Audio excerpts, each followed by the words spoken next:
Assalamualaikum warahmatullahi wabarakatuh.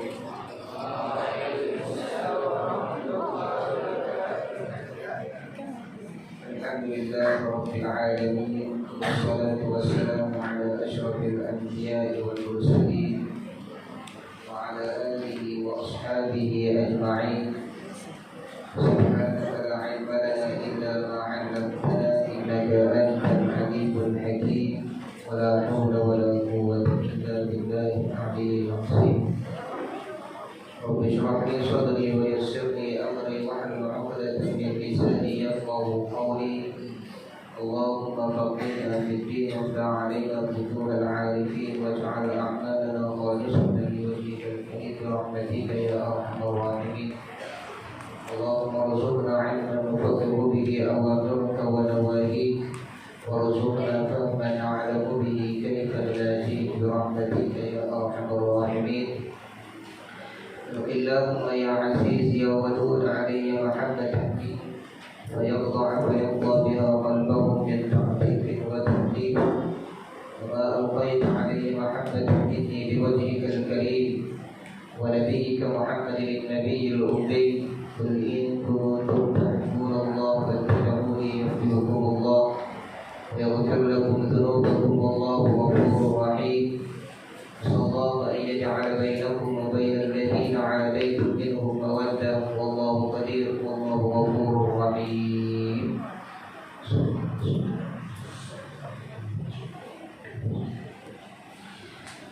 Adik-adik yang dihormati oleh Allah Subhanahu wa taala sekalian, ya alhamdulillah pada malam ini kita sambung lagi bacaan kitab kita, insyaallah. Surah apa? Surah 20 di mana? Syarat wajib sembahyang. Baik.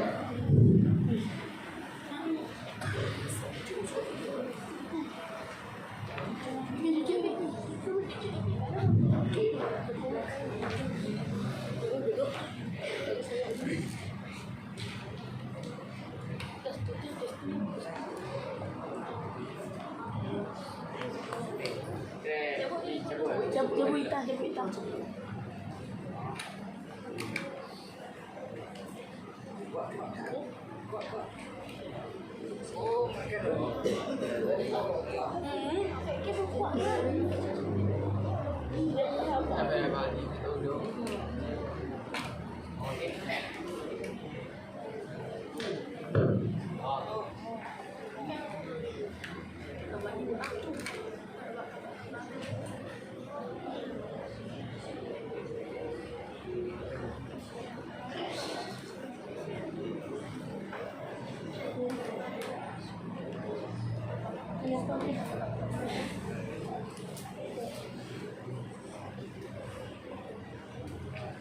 Baik.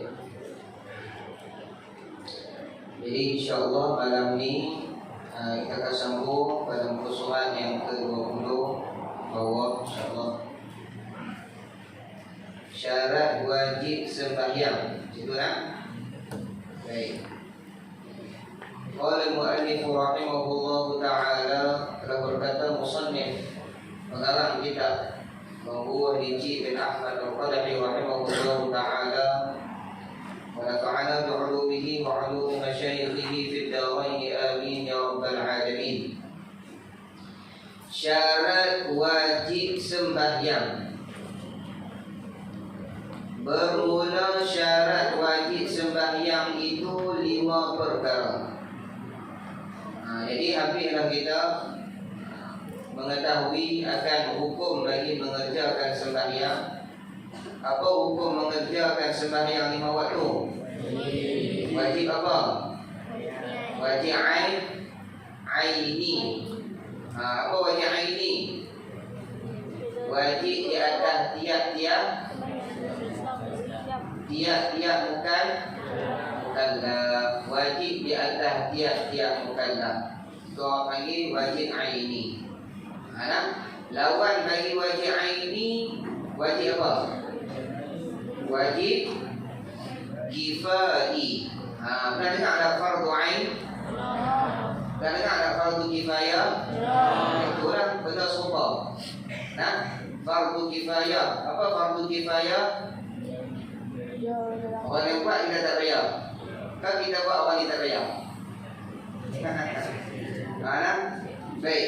Jadi fardu kifayah itu satu kefarduan yang digugurkan dosa orang yang lain dengan perbuatan orang yang sedikit. Itu apa yang fardu kifayah. Fardu ain iaitulah tiap-tiap kefarduan yang mesti dikerjakan ke atas tiap-tiap biji mata. Ain apa maksud ain? Ainun apa maksud ainun? Bukan ain kelas 3A tu. Ain maksudnya mata lah pada istilahnya. Sebab kata fardu ain wajib di atas tiap-tiap biji mata. Yakni tiap-tiap orang lah.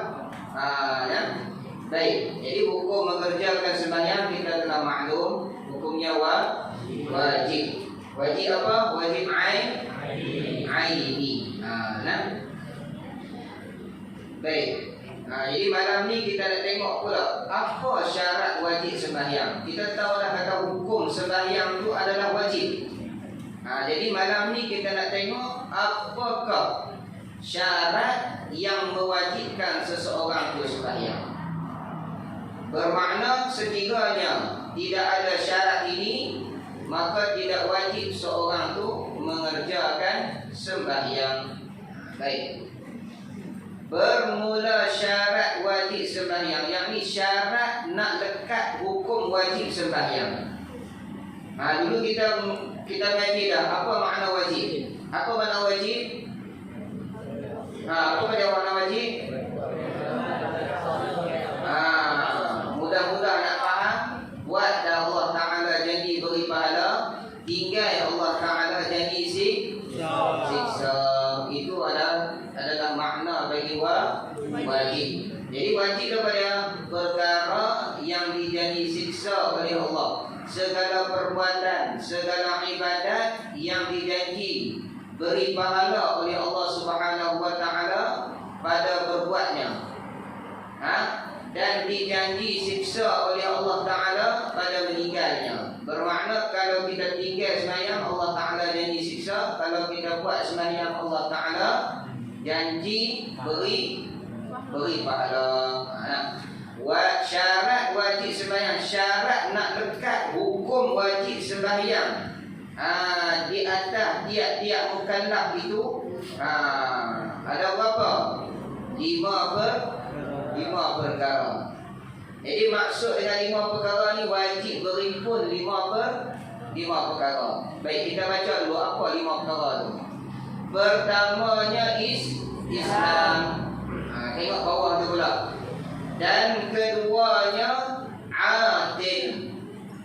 Pertamanya Islam, yang kedua adil, berakal. Yang ketiga apa dia? Dan ketiganya baligh. Mana yang keempat dia? Selok lagi, bersurat sebelah. Dan keempatnya suci daripada haid dan nifas. Dan kelimanya apa dia? Masuk waktu sembahyang. Jadi ada 5 syarat wajib sembahyang. Yang pertama apa dia? Islam. Yang kedua apa dia? Baligh. Yang ketiga akil. Yang ketiga baligh. Yang keempat suci daripada haid dan nifas.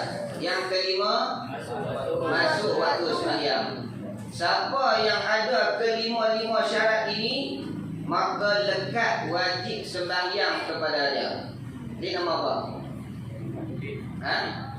Hafiz. Taufiq. Seseorang yang diberi petunjuk. Moga Allah beri petunjuk. InsyaAllah. Petunjuk kepada apa? Jalan bahagia ke keluarga bahagia? Moga-moga jalan bahagia. Baik. Taufiq sekarang Islam tak?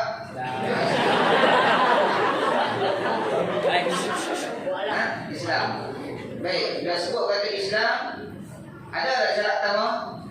Ada. Berakal tak? Balik ke tak? Ada 3 syarat. Suci daripada haid dan nifas. Jadi ini orang lelaki tak ada. Jadi bila orang lelaki tak ada, tak kena tanya soalan tu. Jadi syarat yang keempat ni mesti ada pada orang lelaki. Itulah suci daripada haid dan nifas. Ini syarat yang wajib ada pada orang lelaki. Anak kalau orang lelaki tidak kedatangan haid dan tidak kedatangan nifas. Pernah beranak tak? Baik. Jadi ada 4 syarat tak? Isyak masuk waktu ni? Isyak tak masuk waktu lagi. Jadi bila mana isyak tak masuk waktu lagi, maka wajib tu dekat dah. Cuma tak sampai waktunya lagi. Dah ada 4 syarat dah. Okey, kita kata maghrib. Maghrib masuk waktu lagi? Wajib sembahyang tak maghrib? Sebab apa wajib? Sebab dapat 5 syarat. Faham tak? Kena berimpun ke 5 syarat. Baik. Katakanlah seorang ni nama dia Ahmad. Ahmad ni dia Islam. Ahmad ni dia Islam. Kemudian dia berakal. Cumanya dia baru umur 10 tahun, tak balik lagi. Wajib tak dia sembahyang? Tak wajib sembahyang. Sebab apa tak wajib sembahyang? Balik lagi. Baik, Allahumma salli ala sayyidina. Sekalipun dia dah suci daripada haid dan nifas, sekalipun dah masuk waktu sembahyang, wajib sembahyang tak? Tak wajib sembahyang. Seorang yang beragama Islam lagi pula tak berakal. Tak berakal ni orang panggil apa? Gila. Lagi pula balik Islam, cuma dia tu tak berakal. Yang ni yang dah cukup elok. Balik dah. Dia pula laki-laki. Kemudian Allahumma salli ala sayyidina Muhammad, masuk dah waktu sembahyang. Wajib tak ada sembahyang? Wajib tak ada sembahyang? Tak wajib. Apa maksud tak wajib? Tak lekat hukum wajib sembahyang pada ketika itu. Bila mana dia sedar, lekat balik dah hukum wajib tu. Bila dia sedar daripada gilanya, maka lekatlah hukum wajib sembahyang. Kena ingat ni, kena berimpun 5 syarat ini baru lekat hukum wajib. Tu masuk tu. Ada tengok. Pertamanya Islam. Jadi siapa ada pen tulis bawah tu. Islam seseorang itu. Islam seseorang itu. Apa maksud Islam? Islam seseorang itu. Dan pernah Islam seseorang itu. Jadi ada dua masalah di sini. Pertamanya Islam. Syarat yang pertama mestilah seorang itu beragama Islam. Jadi Islam seseorang itu dia sedang beragama Islam ataupun dia pernah beragama Islam. Bila sebut kata pernah beragama Islam, sekarang ni dia apa nak? Murtad. Jadi orang murtad wajib tak sembahyang? Wajib. Lekat hukum wajib. Ini syarat wajib. Lekat hukum wajib dia sembahyang. Cuma tak sah dia sembahyang. Hukum wajib itu lekat dekat dia. Ini pada pihak nak lekat hukum wajib. Baik. Itu dia bawah tu. Jadi Islam apa dia? Islam apa dia? Sudah apa tadi? Islam seseorang itu kemudian dan pernah beragama Islam. Baik, tengok. Maka tiada wajib sembahyang atas kafir asli. Tak wajib sembahyang di atas kafir asli. Apa maksud tak wajib sembahyang di atas kafir asli? Yakni tak lekat hukum wajib sembahyang di atas kafir asli. Siapa kafir asli ni? Siapa kafir asli? Seorang yang tak pernah Islam. Yang tu orang panggil kafir asli. Beranak terus semua tokoh. Nampak tak? Macam Cina. Contohnya kafir itu dia solat ini, lepas tu esok dia masuk Islam. Kira solat dia. Itu saya di bawah itu ada sikit. Itu ada khilaf di kalangan ulama. Kalau dia sembahyang dalam ketika kafirnya, Adakah sembahyang yang itu diberi pahala pada ketika dia memeluk agama Islam? Ada sebahagian di kalangan ulama fiqh dia kata diberi pahala kepada orang kafir yang mana dia sembahyang pada ketika kafirnya cukup elok, cukup rukun dan syaratnya, syarat sahnya pun ada, cukup akid dan takbir saja. Apabila dia memeluk Islam, diberi pahala yang dia buat pada ketika kafirnya. Tapi kebanyakan ulama tidak diterima pahalanya. Ini berlaku khilaf di kalangan ulama kerana saya kita sebut bawah. Bahkan diberi pahala sembahyang dan puasa masa ia belum masuk Islamnya, bawah tu sikit. Tapi ini adalah khilaf ulama. Baik. Kita tengok dulu. Jadi kafir asli ini nak kenal ya, seseorang yang tak pernah Islam.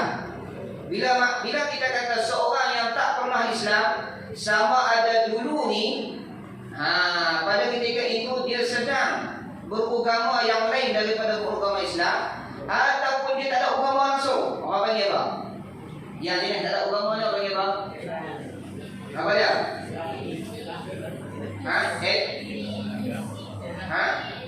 Apa etis? Etis. Apa dia etis?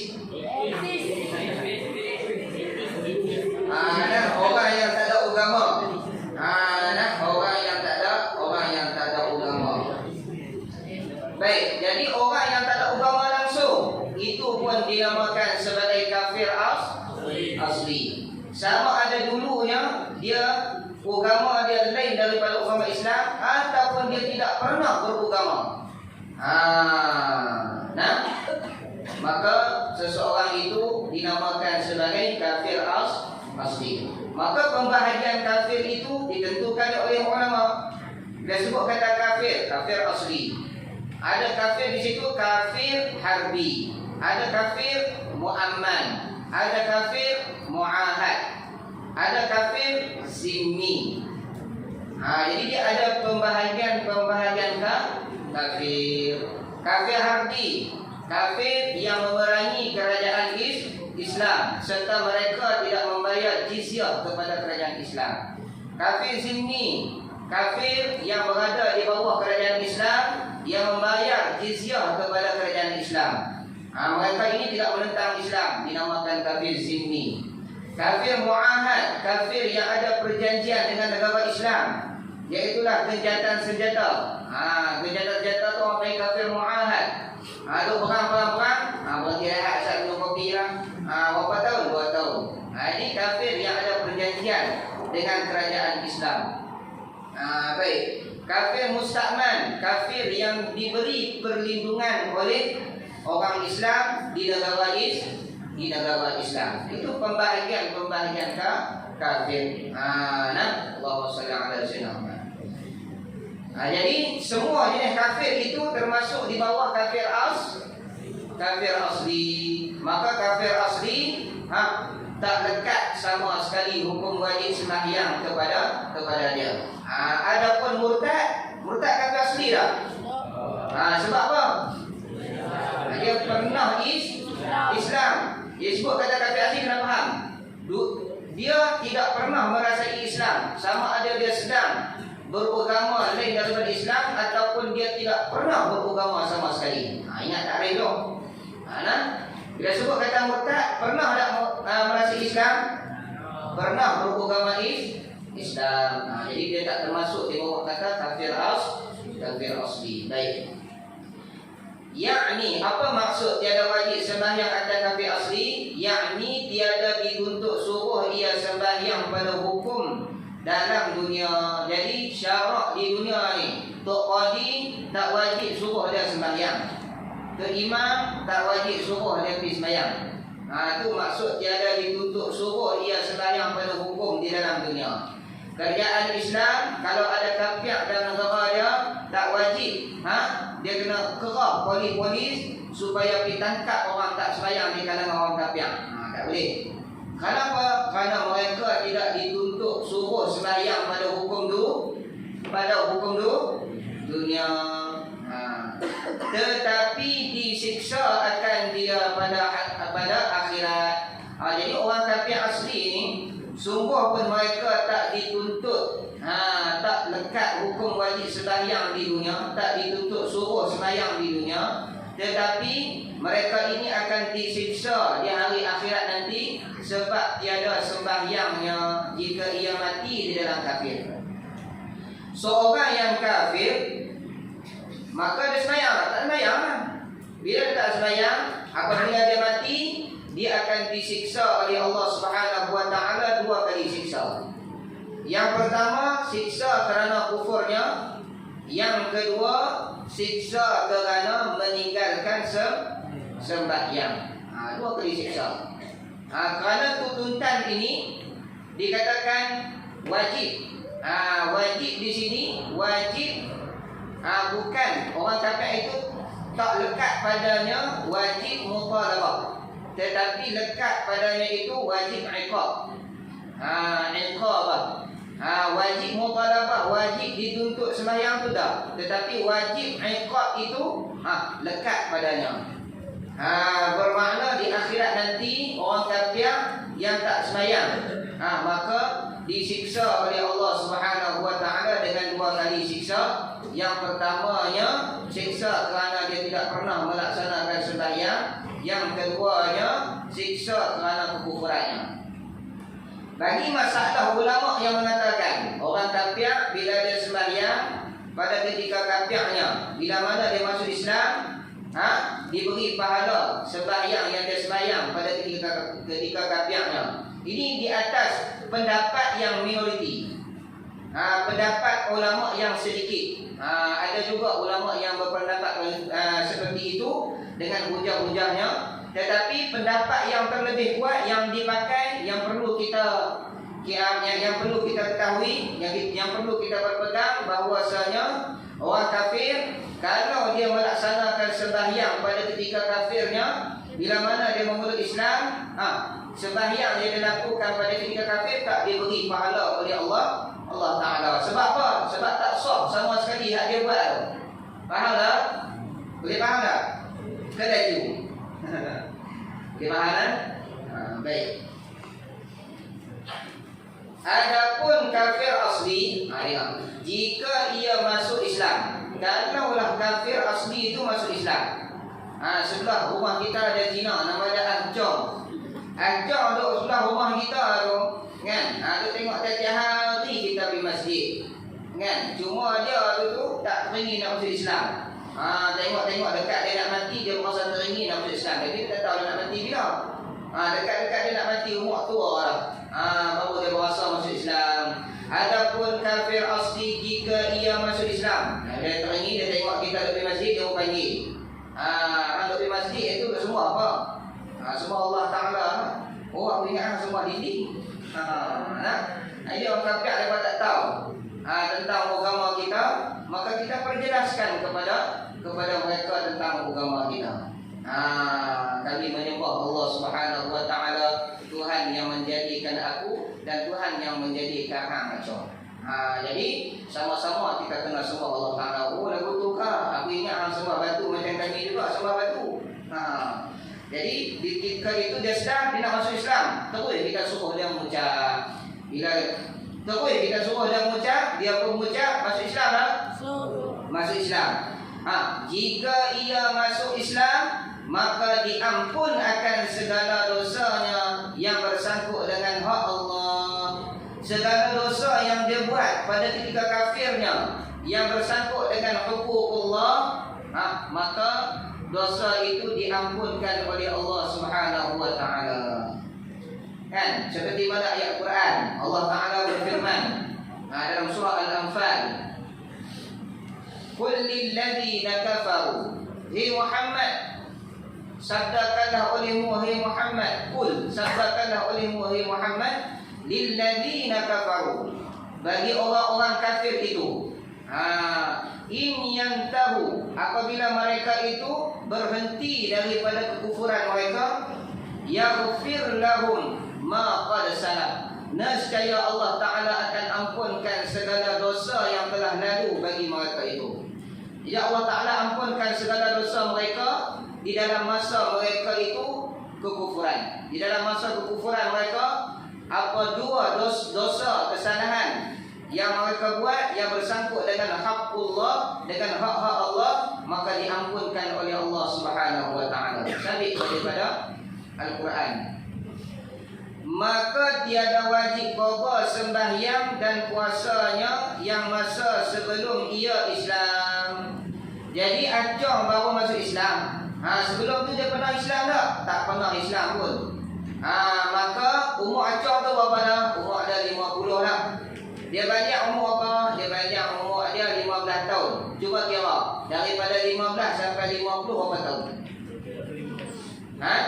35 tahun. Pandai. Nak 50 tolak 15 35 lah. Dalam masa 35 tahun tu dia tinggal sembahyang. Baik. Sehari semalam sembahyang berapa waktu? 5 waktu. 5 kali 30 berapa? 150. Betul tak? 150 kali 12 berapa? 150 kali 12 berapa? Ekmek mana? Ikat. Kira tengok. Ustaz pernah kira tak? Nak tahu jawapan. 150 kali 12 berapa? Berapa?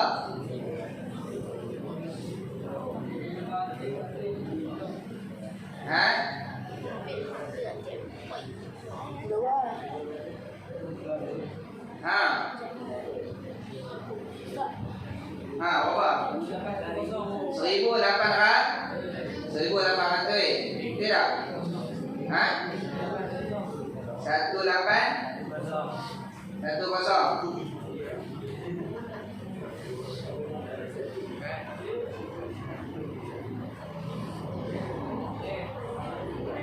Betul ke?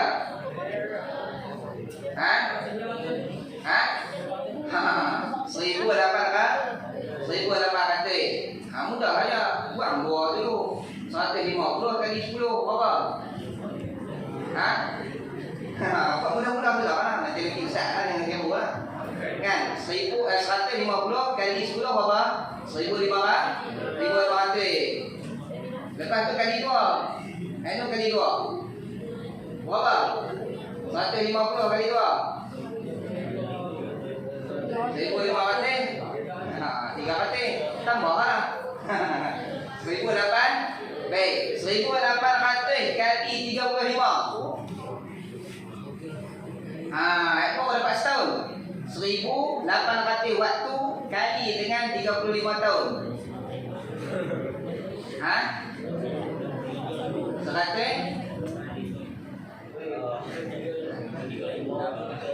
Betul ya? 1,800 kali 35.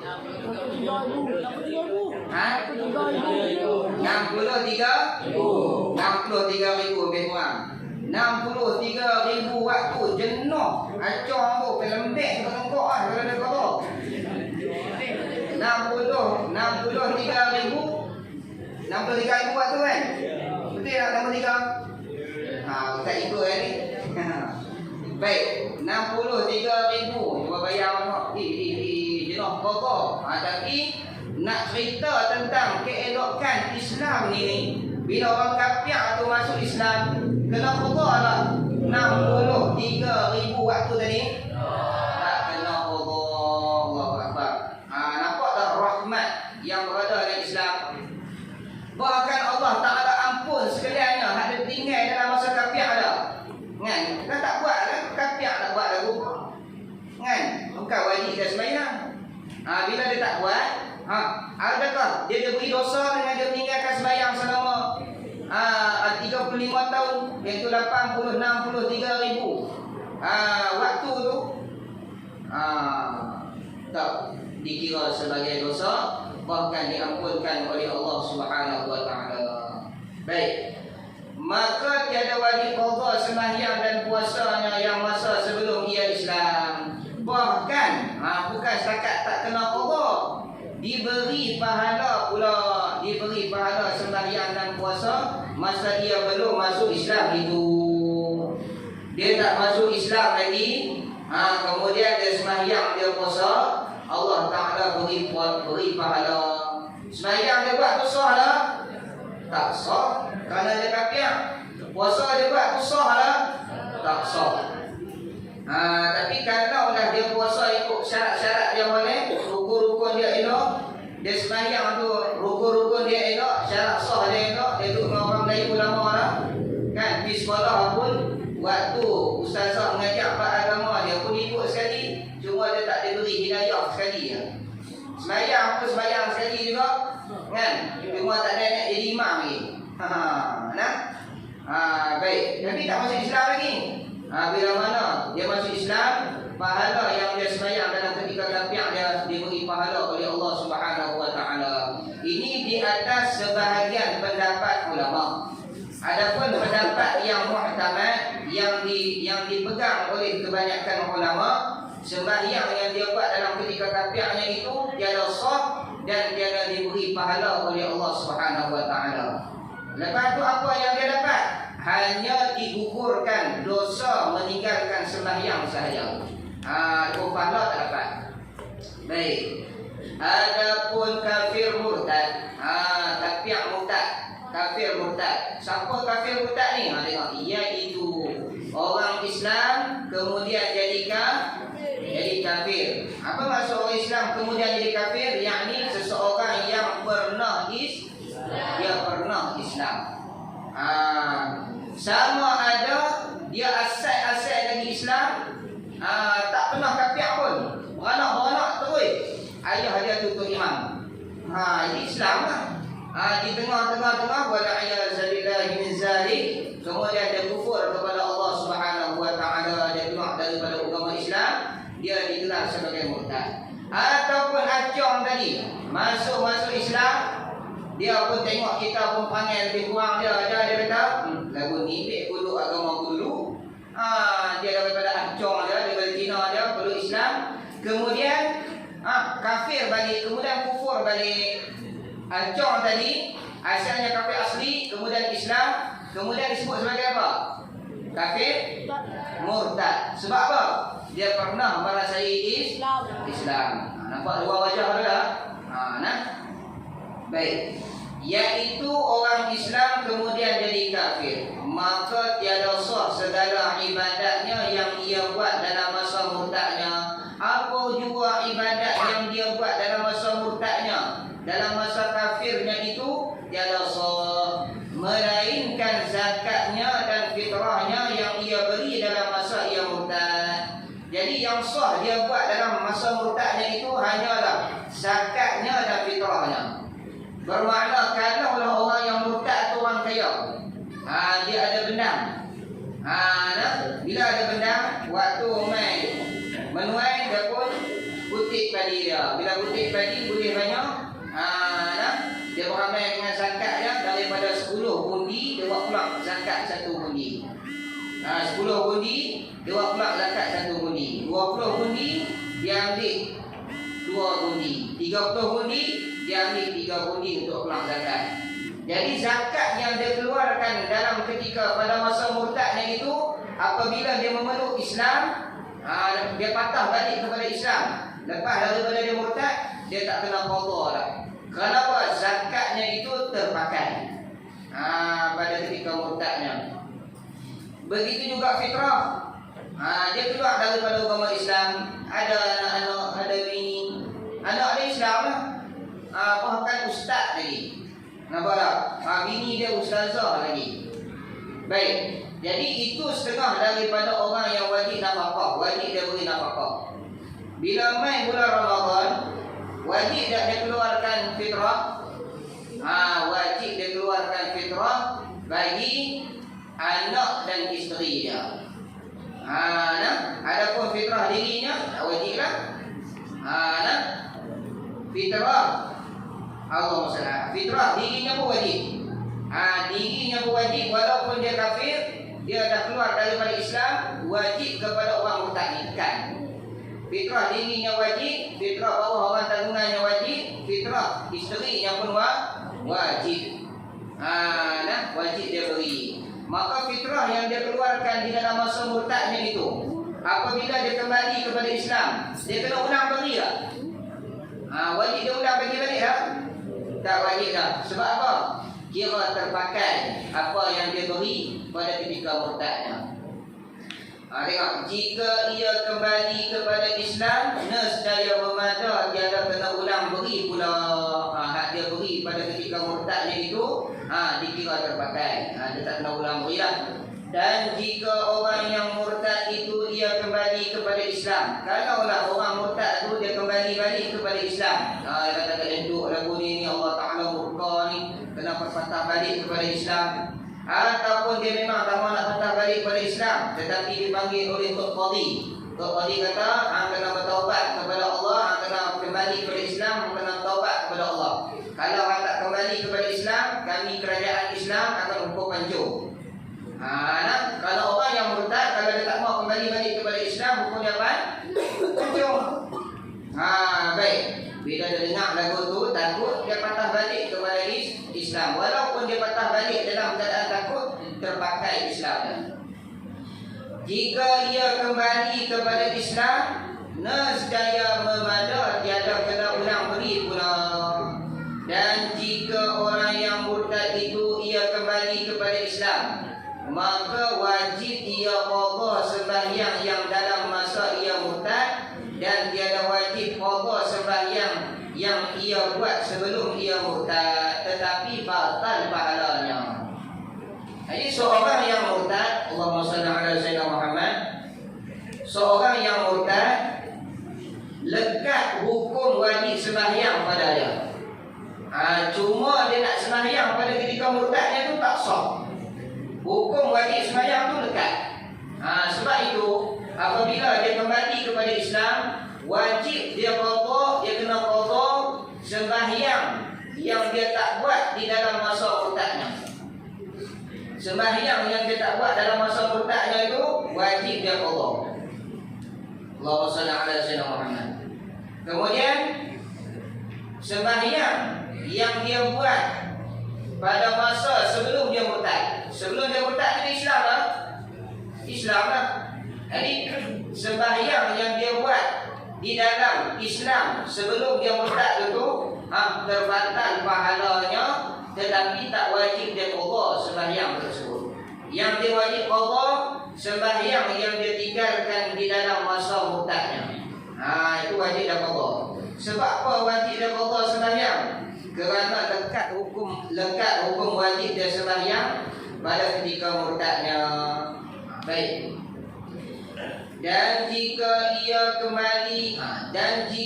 ia tiada kembali kepada Islam, kalaulah dia tak patah balik kepada Islam, dia tak rojok balik kepada Islam, kekal dalam keadaan murtad dia, dan mati ia dalam murtadnya, dia tak patah balik Islam, bergantung dalam murtadnya hingga dia mati, maka batal sekalian amal ibadahnya dan pahalanya.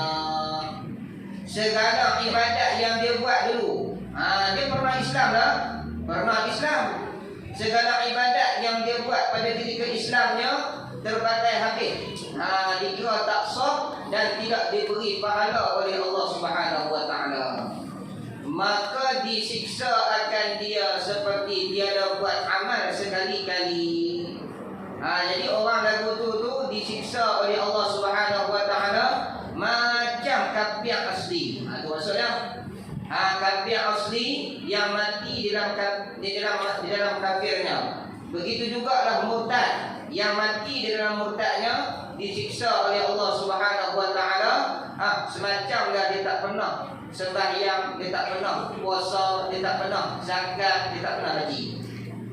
Sebab apa? Semua amalan tu terbatal dan pahala amalan yang dia buat pun terbatal. Jadi nak molek tu. Syarat wajib sembahyang yang pertama apa dia? Islam. Islam dan pernah Islam. Jadi orang murtad pun lekat hukum wajib sembahyang. Sah tak sembahyang? Sah tak sembahyang? Tak sah tak sembahyang. Tu kata lekat hukum wajib sembahyang. Apa dalil kata lekat hukum wajib sembahyang sedangkan dia tak sah hukum sembahyang pada ketika murtadnya? Dalilnya apabila dia memeluk agama Islam, wajib dia qada sembahyang pada ketika murtadnya itu. Termasuk wajib wajib kepada orang yang murtad. Baik, tengok.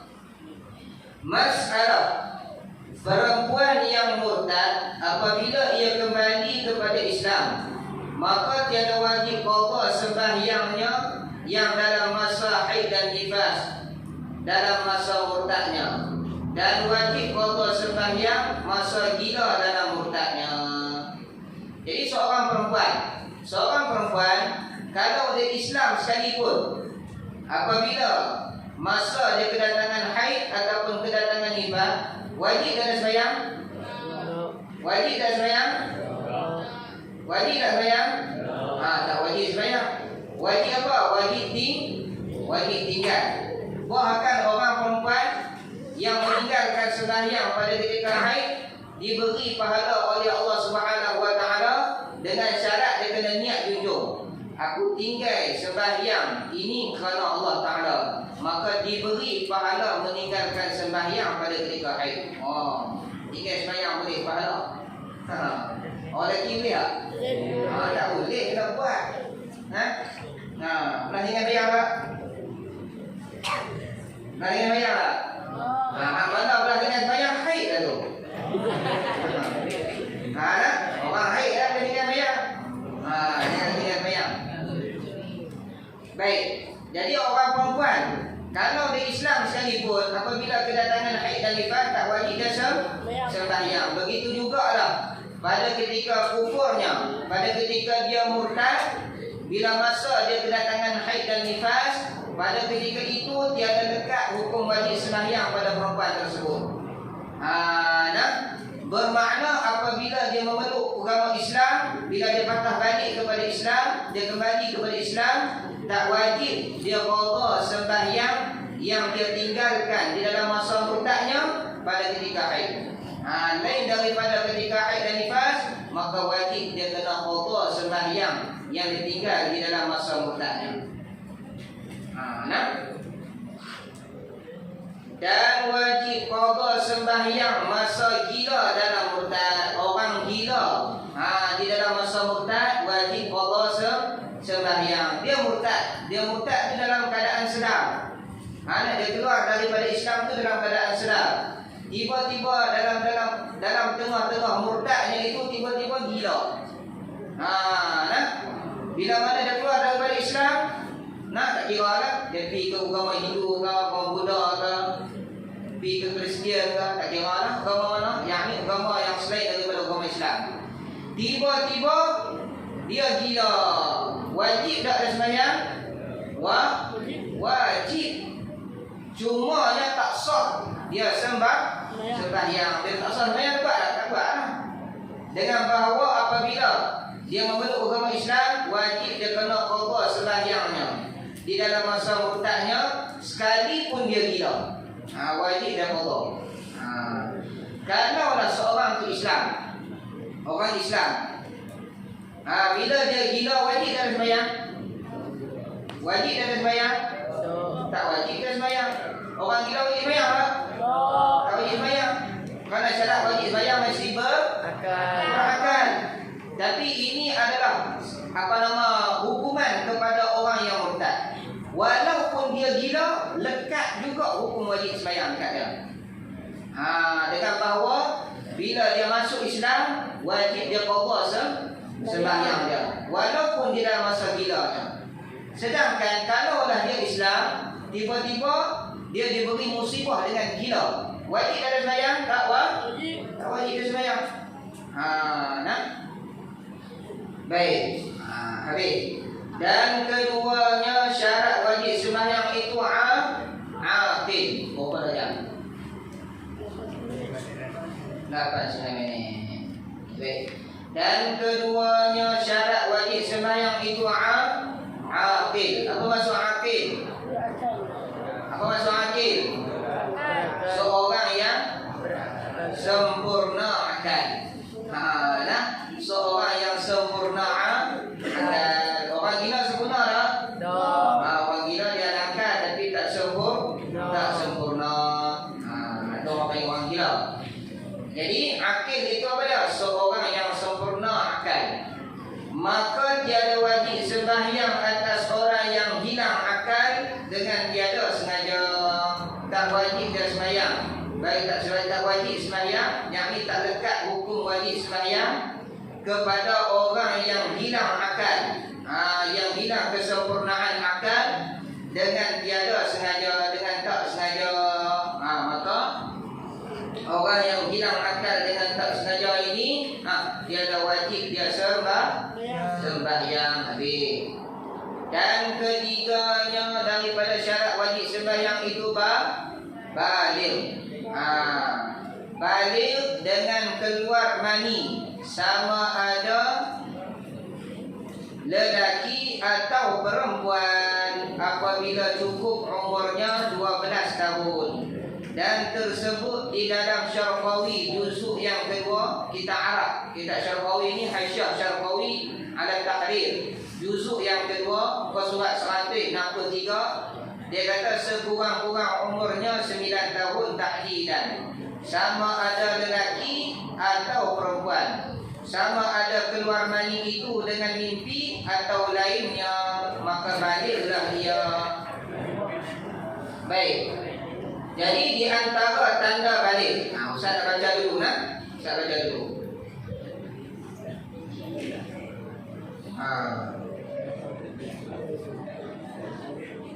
Ini satu. Yang pertama keluar mani.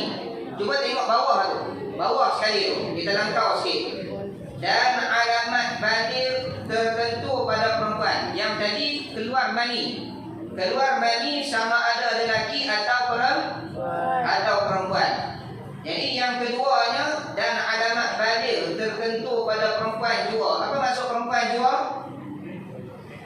Tiada pada lelaki. Ini alamat baligh yang ada pada perempuan saja. Apabila umurnya 9 tahun takriban, yakni kurang daripada 9 tahun itu tidak sampai 16 hari 16 malam,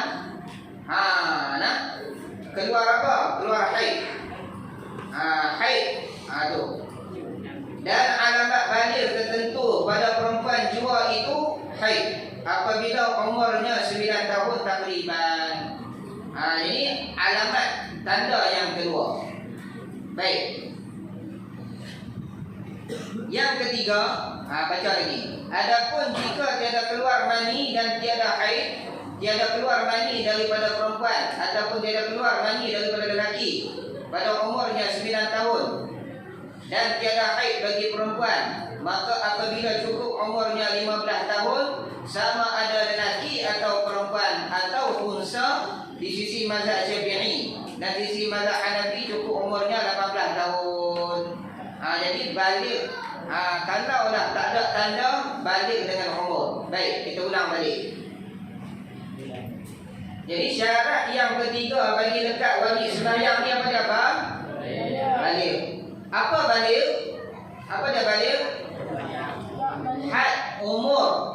Had sekatan umur yang diiktibar seseorang itu baligh. Had yang dikatakan seorang itu baligh. Dah habis dia usia kanak-kanak dia. Dia masuk dah usia remaja. Baik. Baligh ini dia ada dua jenis. Dengar bagaimana tadi saya nak tanya. Ini penting ni. Baligh dia ada dua jenis. Ada baligh dengan tanda, ada baligh dengan umur yang saya kaitkan. Yang pertama baligh dengan tanda, yang kedua baligh dengan umur. Dengan umur. Baligh dengan tanda ni ada dua jenis. Tandanya sama ada keluar air mani. Yang kedua tandanya keluar darah haid. Tanda yang pertama ni keluar air mani, sama ada daripada lelaki ataupun perempuan. Tanda yang kedua iaitu haid, hanya keluar daripada perempuan sahaja. Maka baligh dengan tanda ini berartinya ada tanda yang umum dan ada tanda yang khusus. Tanda yang umum tu apa dia? keluar mani. Tanda yang khusus apa dia? Keluar darah haid. Tanda yang umum tu keluar mani daripada lelaki ataupun perempuan. Tanda yang khusus itu keluar darah haid bagi perempuan sahaja.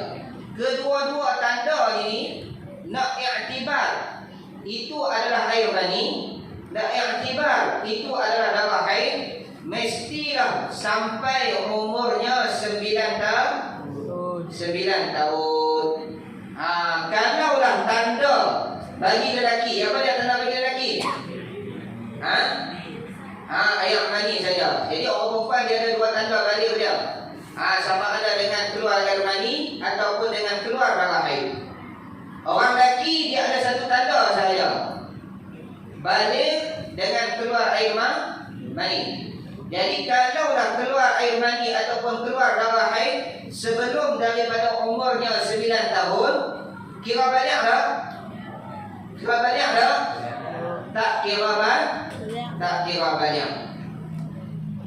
Nak diiktibar sebagai air mani, nak diiktibar sebagai darah haid, mestilah umurnya 9 tahun. Kalaulah orang lelaki itu umur 8 tahun, kan? Abang betul, Ustaz. Semalam ni saya mimpi Akromin. Lepas tu terkencing, kan? Lepas tu Ustaz kencing ni buat dia kering pelik ni. Ustaz tu pun tanya. Weh buat kan? Berapa kali banyak tu? Kalau buat tu 5 kali tu. Baik, Ustaz tu pun tanya, umur berapa dah cik? Umur 8 tahun. Itu kena pergi masuk. Sebab apa kena pergi masuk? Kerana yang tu diiktibar sebagai najis biasa saja. Bukan diiktibar sebagai mani